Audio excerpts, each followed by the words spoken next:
This is your differential distillation setup. This is used to verify Rayleigh's equation. Here we are using toluene and CCl4 as our test liquids. So this is your 3-necked bottom flask, round bottom flask, and this is a condenser. This condenser is always circulated with the water. This is your heating mantle. So before starting of our experiment, here in our laboratory we are taking 100 ml of CCl4 and 50 ml of toluene. That mixture is transferred into this round neck bottom flask and turn on your heater. We are heating it at 70 degrees centigrade. Once the liquid reaches the 70 degrees centigrade, whatever the liquid mixture inside this bottom flask is there, that is vaporized. All the vapors which are coming from the round neck bottom flask will be condensed here, and that condensate, whatever the condenser is there, that is collected as a distillate. So once here we can collect our distillate.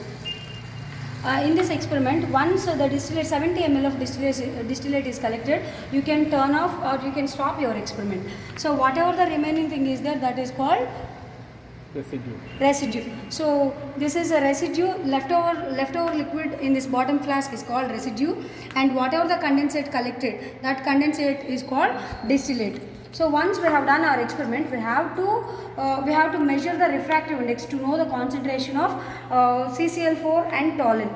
So for that, before going to measure the refractive index of the distillate as well as residue, what we have to do is we have to take the refractive index of pure CCl4 and pure toluene. So for that you have to plot a standard graph.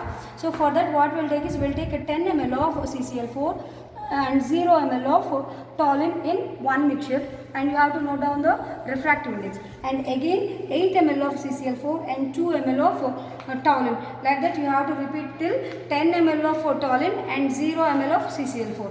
Once we have the standardized plot you can calculate you can note down the refractive index of distillate as well as residue. So from this we can verify the Rayleigh's equation.